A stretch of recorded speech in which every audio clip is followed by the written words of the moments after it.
Hi అండి. కార్తీక సోమవారం నేను ఎలా చేసుకున్నానో మీతో అయితే షేర్ చేసుకుంటాను. ఇంకా మార్నింగే 4కి అయితే లేచి ఇంకా తులసి చెట్టు దగ్గర అయితే దీపం పెట్టేసుకున్నాను. అలాగే ఇంట్లో కూడా మంచిగా పూజ చేసుకొని ఇంకా దీపం అయితే పెట్టేసుకున్నాను. పిల్లలిద్దరు అయితే మంచిగా పడుకున్నారు. మా అత్తయ్య అయితే ఉన్నారు కాబట్టి ఇంకా నేనైతే గుడికి అయితే వెళ్దామని అనుకుంటున్నాను. మా అత్తయ్య ఉన్నారు కాబట్టి పిల్లలు మంచిగా ఉంటారు. ఇంకా నేనైతే 5కి అయితే వెళ్ళిపోయాను. అక్కడ ఇంకా అవన్నీ తీసుకున్నాను. కొబ్బరికాయ, అరటిపళ్ళు ఇవన్నీ అయితే ఇక్కడ తీసుకున్నాను. ఇంకా మేమైతే గుడి దగ్గరికి వెళ్ళాము. చాలా మంచిగా అయితే అయ్యిందనమాట దర్శనం.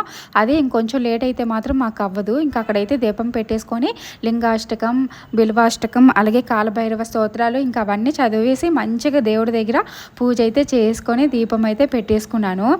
ఇంటికి వచ్చేటప్పటికైతే హన్వి అయితే చూడండి ఎలాగ ఆడుతుందో. ఇద్దరు మంచిగా ఆడుకుంటూ ఉన్నారనమాట.